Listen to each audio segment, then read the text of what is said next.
Didukung oleh Tung Al-Samsi. Selamat malam pemirsa, selain dua cuplikan informasi tersebut, kami juga akan menghadirkan kabar lainnya.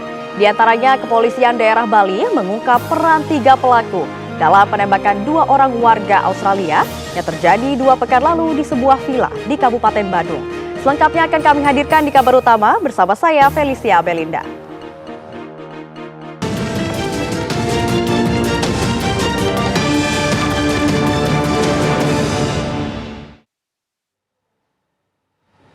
Kita awali informasi pertama pemirsa, beredar video pengakuan narapidana di Lapas Bau-Bau, Sulawesi Tenggara yang mengaku dianiaya kalapas dan anak buahnya hingga terjadi kericuhan di dalam lapas.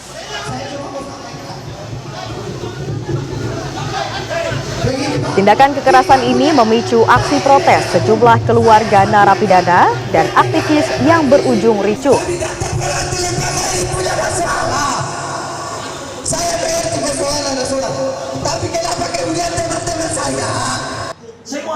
Video rekaman pengakuan narapidana korban penganiayaan yang diduga dilakukan Kepala Lembaga Pemasyarakatan Bau-Bau dan anak buahnya di dalam Lapas Bau-Bau. Anda bisa karena mereka korban, Pak. Saya ketuanya. Dalam rekaman tersebut, narapidana mengaku tidak hanya mendapat penganiayaan, namun juga perlakuan tak manusiawi yang dialami hampir setiap hari. Unjuk rasa pun berlangsung ricuh saat masa aksi memaksa masuk ke dalam lapas untuk menemui Kalapas Bau-Bau.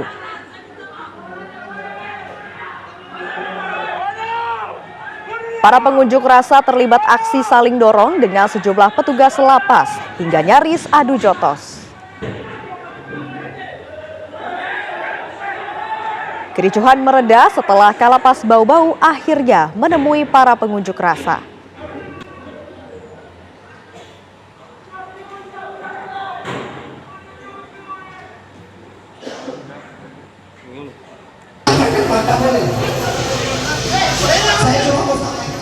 Sementara itu pemirsa, kebakaran terjadi di kawasan pemukiman padat penduduk di Jalan Kembang Kuitang, Jakarta Pusat, Kamis siang. Tak pelak, hal ini membuat warga panik saat mengetahui tiba-tiba api membesar dari rumah kontrakan 2 lantai yang ditinggal bekerja oleh penghuninya dan berada di dalam gang sempit. Tak sedikit warga yang berupaya menyelamatkan harta benda miliknya, serta memadamkan api dengan peralatan seadanya.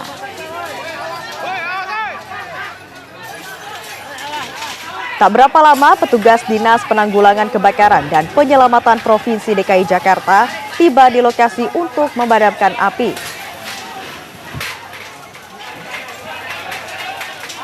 Meski penyebab pasti kebakaran masih dalam penyelidikan Polsek Senen, Jakarta Pusat, namun warga menduga api berasal dari korsleting listrik ataupun gas.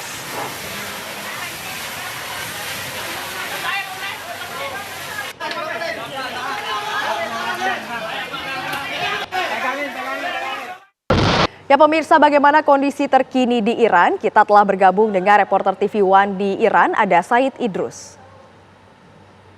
Selamat malam waktu Jakarta, Said. Bagaimana kondisi terkini di Iran saat ini? Silakan. Ya, Waalaikumsalam warahmatullahi wabarakatuh. Selamat malam waktu Indonesia. Saat ini tanggal 26 Juni di Iran pukul 5.30 sore. Seperti yang kita ketahui, hari ini memasuki hari kedua setelah gencatan senjata yang diumumkan oleh Donald Trump pada tanggal 24 Juni 2025. Gencatan senjata diumumkan oleh Donald Trump pukul 2 pagi, walaupun kita masih melihat ada serangan di pukul 3:30 dari Zionis Israel ke Teheran, lalu Teheran membalas serangan tersebut pada pukul 7 pagi, dan Zionis Israel masih melancarkan serangan pada pukul 3 sore. Tapi setelah itu sampai sekarang kita sudah tidak melihat lagi adanya serangan, entah itu Israel ke Iran ataupun Iran ke Israel. Keadaan sekarang cukup kondusif, masyarakat juga kembali beraktivitas dengan normal, walaupun di saat 12 hari peperangan antara Israel dan Iran, masyarakat juga masih beraktivitas dengan normal, tapi sekarang jauh lebih kondusif. Masyarakat Teheran juga yang sebelumnya pernah sempat meninggalkan kota Teheran sekarang kembali lagi ke rumah mereka masing-masing. Pada hari ini 26 Juni, tepatnya pukul 2.30 siang, pemimpin revolusi Islam Iran Said Ali Khamenei melakukan ceramah live di televisi Iran yang ketiga. Di dalam ceramah kali ini, Said Ali Khamenei menyampaikan 4 poin.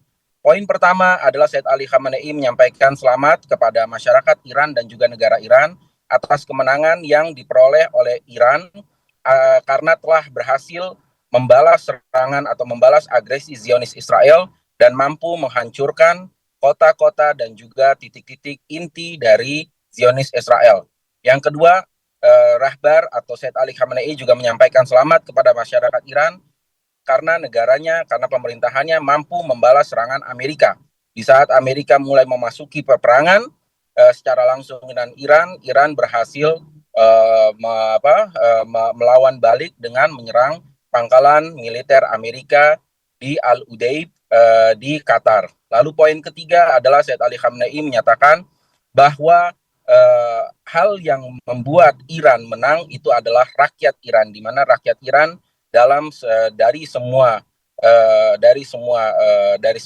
dari keseluruhannya bersatu bersama-sama dan menyatakan dukungan kepada pemerintah. Dan poin keempat, Said Ali Khamenei Rahbar mengatakan bahwa ancaman dari Donald Trump yang mengatakan Iran harus menyerah, dikatakan oleh pemimpin Republik Islam Iran, hal itu tidak akan pernah terjadi.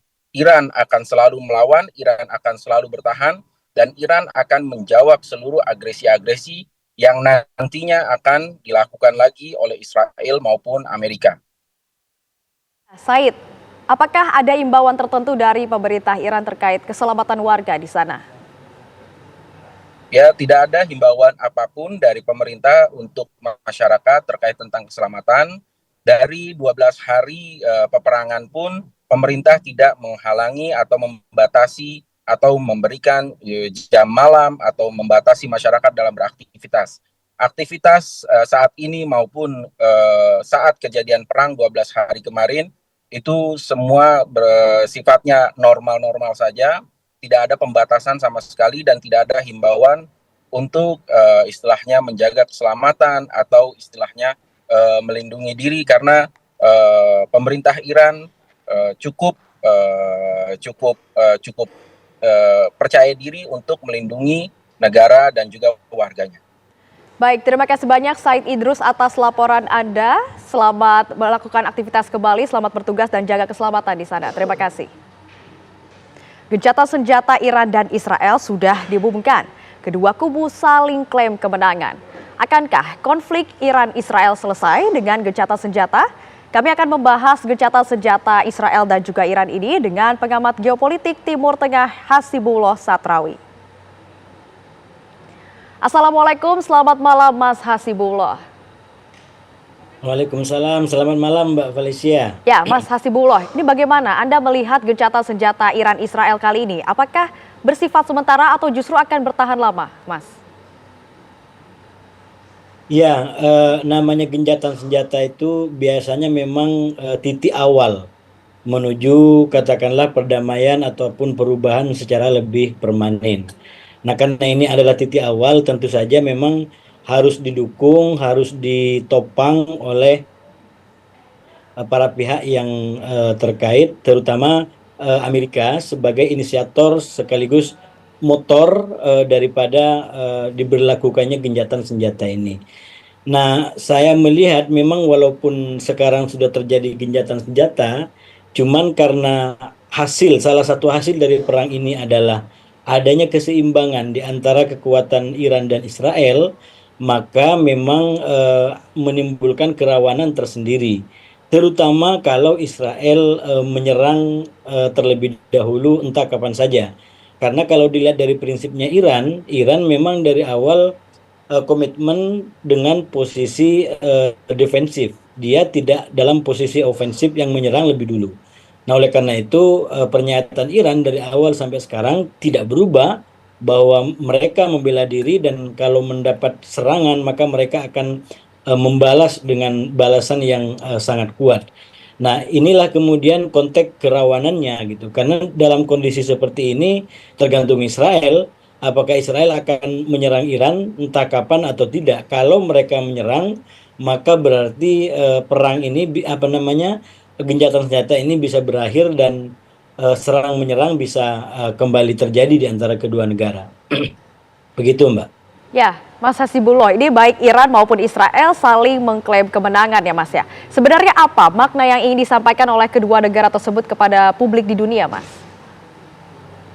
Ya, klaim kemenangan ini minimal ada dua maknanya menurut saya. Yang pertama, menunjukkan bahwa kedua negara memang merasa sama-sama kuat ya. Dan seandainya Presiden Trump tidak dengan sangat kuat memaksa keduanya untuk gencatan senjata, mungkin mereka tidak gencatan senjata. Karena memang sekali lagi mereka merasa kuat dan masih sanggup untuk melakukan perang lebih keras gitu.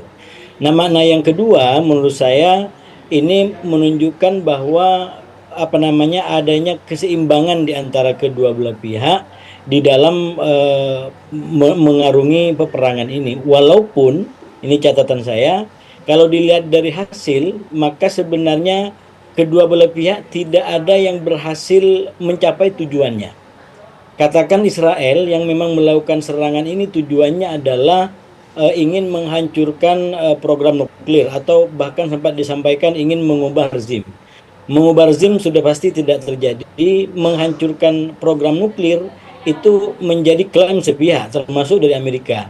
Karena kalau bagi Iran dan itu terkonfirmasi oleh hal-hal terkait dengan nuklir di lapangan, bahwa serangan yang dilakukan Israel bahkan Amerika sekalipun pada tanggal 22 Juni kemarin tidak menghancurkan uranium yang diyakini akan mengembangkan nuklir yang ada menjadi senjata gitu.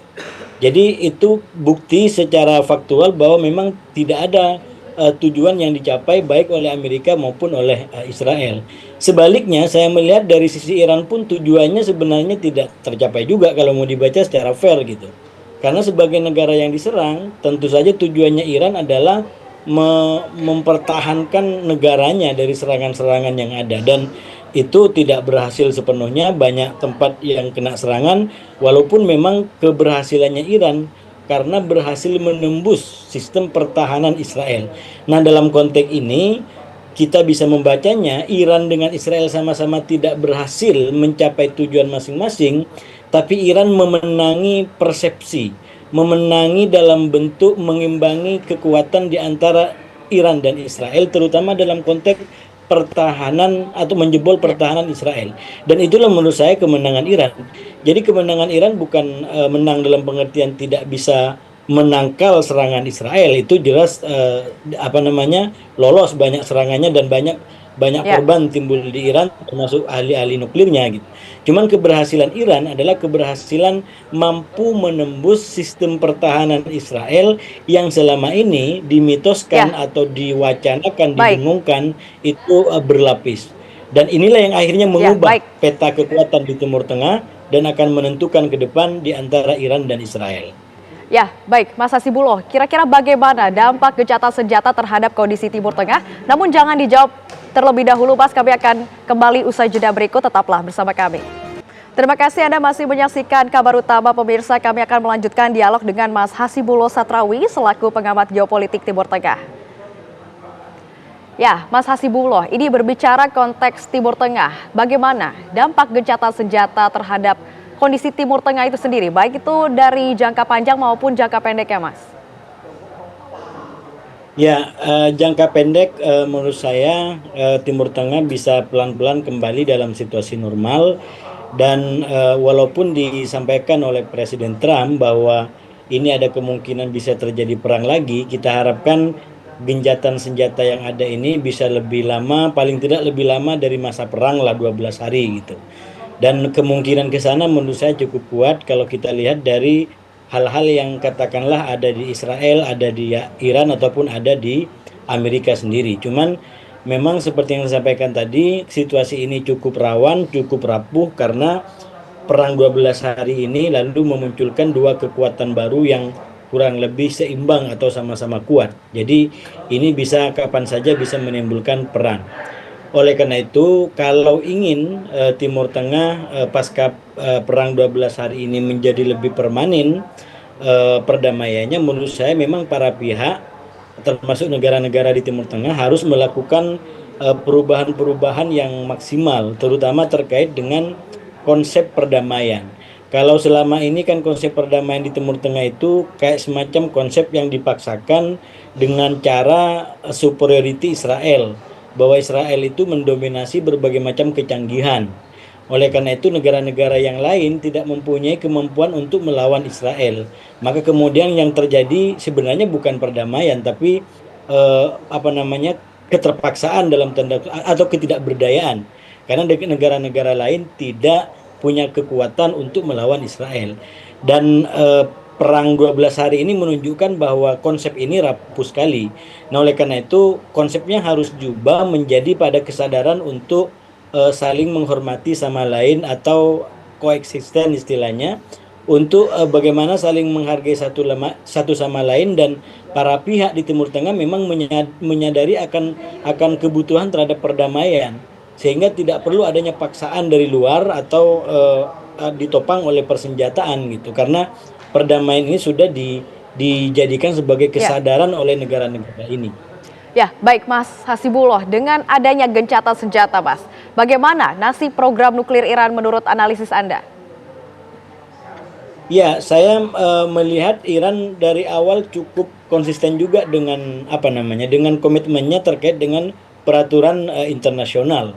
Bahkan salah satu yang ditekankan dari Iran itu memang legalitas daripada sikap yang dia lakukan, mulai dari sikap membela diri yang memang itu tidak tidak melanggar peraturan manapun, termasuk dalam pengembangan katakanlah program nuklir yang itu ikut di dalam ketentuan internasional yang berlaku, termasuk melibatkan katakanlah Badan Tenaga Atom Internasional untuk pendampingan ataupun pengecekan daripada program yang ada. Nah, itu menurut saya hal yang positif dari Iran, dan saya melihat Iran berkomitmen untuk terus melakukan hal yang sama. Cuman yang sepertinya tidak bisa dinegosiasi yaitu terkait dengan persenjataan, terutama berkaitan dengan katakanlah sistem pertahanan ataupun kemampuan Iran untuk menjangkau Israel. Nah, kalau yang saya ikutin dari pernyataan elit-elit Iran, maka sebenarnya soal program nuklir itu mereka terbuka untuk negosiasi. Tapi kalau tentang persenjataan, dan sekarang memang yang menakutkan dari Iran atau yang berkembang dari Iran adalah aspek persenjataannya, terutama di bidang roket yang terbukti mampu menjangkau Israel.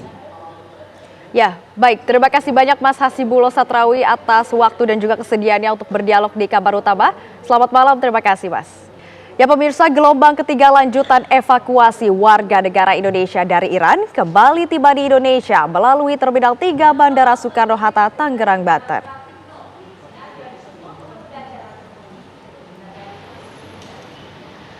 Pada pemulangan kali ini tercatat ada sebanyak 13 orang dengan 3 kelompok terbang. 24 lainnya masih tertahan di Azerbaijan untuk menunggu proses pemulangan ke tanah air.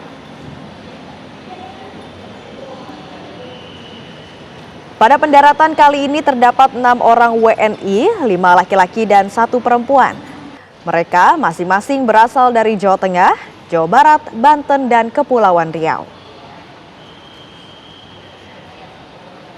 Para WNI tersebut menggunakan jalur darat sejak Diniran menuju Baku, Azerbaijan, sebelum kemudian diterbangkan menggunakan maskapai Qatar Airlines dengan rute Baku-Doha, Doha-Jakarta. WNI yang telah mendarat di Bandara Soekarno-Hatta tersebut dilakukan proses pemeriksaan dokumen keimigrasian, pengecekan perangkat seluler, kesehatan, hingga diserahkan ke pemerintah provinsi terkait untuk dipulangkan ke kediaman masing-masing.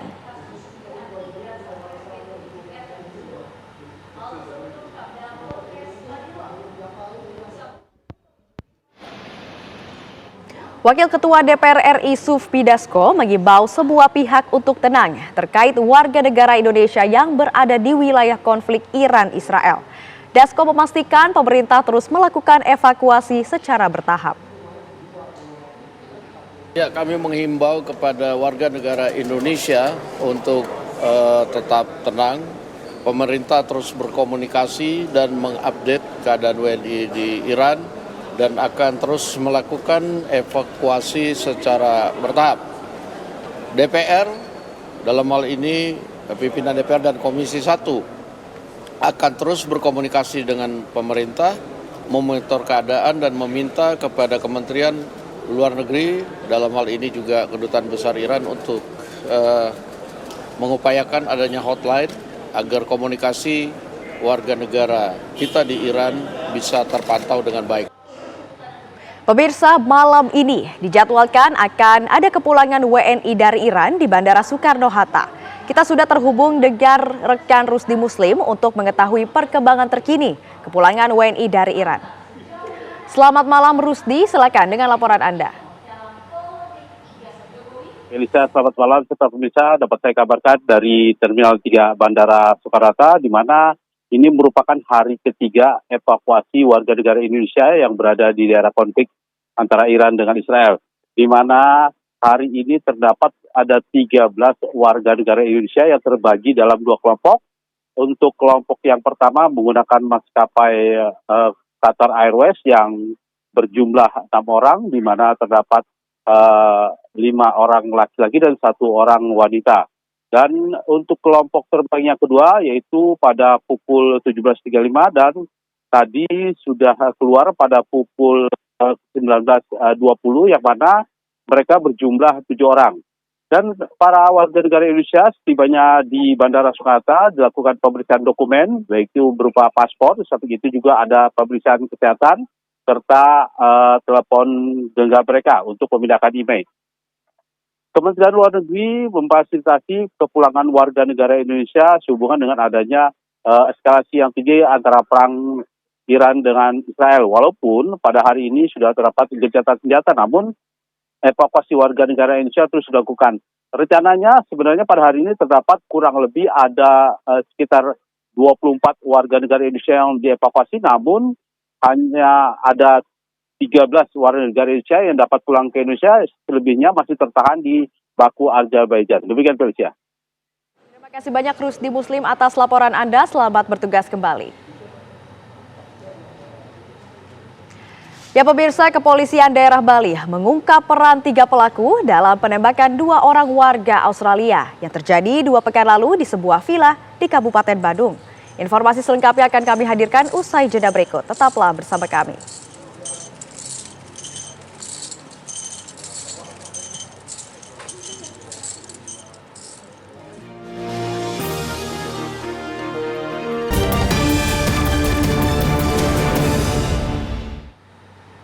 Anda kembali menyaksikan kabar utama. Pemirsa, Kepolisian Daerah Bali mengungkap peran 3 pelaku dalam penembakan 2 orang warga Australia yang terjadi 2 pekan lalu di sebuah villa di Kabupaten Badung, Bali.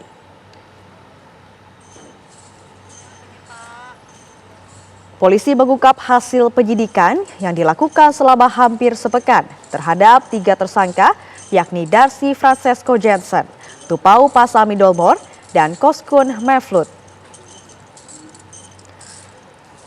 Dalam aksi penembakan tersebut, Darcy Jensen berperan menyediakan peralatan dan kendaraan serta membeli tiket kapal untuk melarikan diri. Sementara itu, Tupau Bidolmor dan Koskun Mevlut bertindak sebagai eksekutor penembakan. Polisi juga berhasil menemukan pistol beserta magasinnya yang dibuang ke sungai di Tabanan.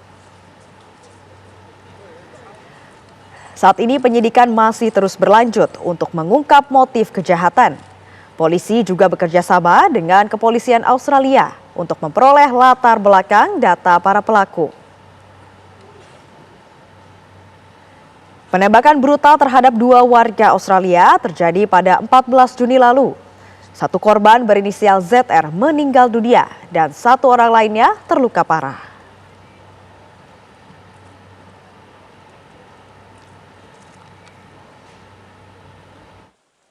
Dari kejadian tersebut, penyidik melakukan penyelidikan dan penyidikan, yaitu akhirnya berhasil diamankan 3 warga negara asing. Yang pertama dengan inisial DJF, saya ulangi DJF, laki-laki warga negara Australia, umur 27 tahun. DJF ini mempunyai peran yang pertama memesan film untuk para tersangka. Yang kedua sebagai penyedia sarana atau alat yang digunakan untuk mendobrak pintu villa berupa hammer atau martil, dan alat-alat lain yang diperlukan. Kemudian yang ketiga menyediakan kendaraan. Tidak kuat menanjak, truk trailer syarat dengan muatan terguling dan menimpa minibus di Jalan Solo Semarang di Boyolali, Jawa Tengah. Kendati menyebabkan kemacetan, namun dalam peristiwa tersebut tidak ada korban jiwa. Beginilah kondisi 2 kendaraan yang mengalami kecelakaan di Jalan Solo Semarang atau tepatnya di Boyolali, Jawa Tengah. Kecelakaan melibatkan 2 kendaraan berukuran besar. Sebuah truk trailer syarat muatan dengan bernomor polisi AD8821QU dan juga 1 kendaraan Elf bernomor polisi AD7538AS. Kejadian bermula saat truk trailer syarat dengan muatan dikemudikan Aris Kuswanto melaju dari arah Semarang menuju Solo. Ketika di lokasi, truk trailer tidak kuat menanjak dan mundur hingga terguling mengenai mobil minibus yang dikemudikan Sumanto. Akibat kecelakaan tersebut, arus lalu lintas dari Solo menuju Semarang dan juga sebaliknya dari Semarang menuju Solo macet panjang.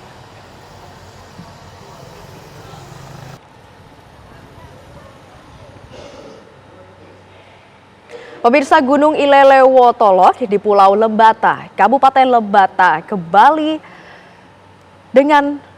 erupsi dengan tinggi kolom abu mencapai 500 meter di atas puncak kawah. Berdasarkan pos pengamatan Gunung Ilelewotolok, erupsi setiap 20 menit. Aktivitas erupsi tersebut membuat Gunung Ilelewotolok berstatus waspada. Masyarakat di sekitar gunung diminta tidak melakukan aktivitas di dalam wilayah radius 2,5 km dari pusat aktivitas gunung.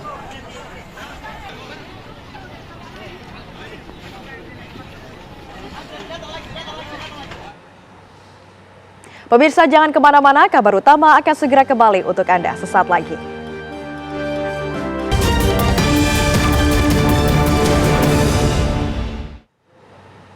Pemirsa, diduga tak sempat mengerem saat truk di depannya berhenti mendadak, seorang supir truk terjepit kabin dalam kecelakaan di Sampit, Kota Waringin Timur. Terjadi laka lantas, guys, di lampu merah tidak. Beginilah kondisi sopir truk pengangkut rotan yang terjepit dalam kabin setelah menabrak truk yang ada di depannya.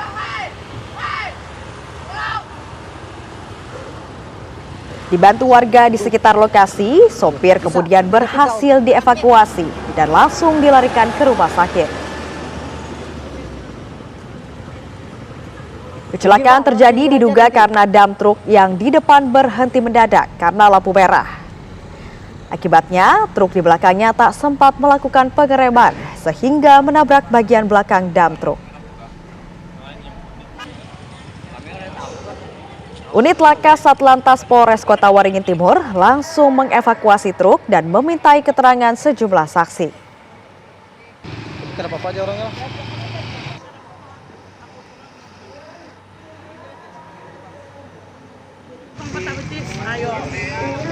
Pemirsa, informasi tadi sekaligus menutup perjumpaan kita pada malam hari ini. Sesaat lagi Anda akan menyaksikan kabar hari ini bersama Haidar Fasal.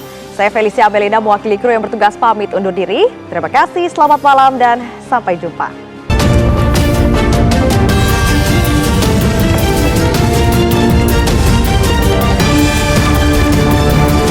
Didukung oleh Sarung Al Samsi.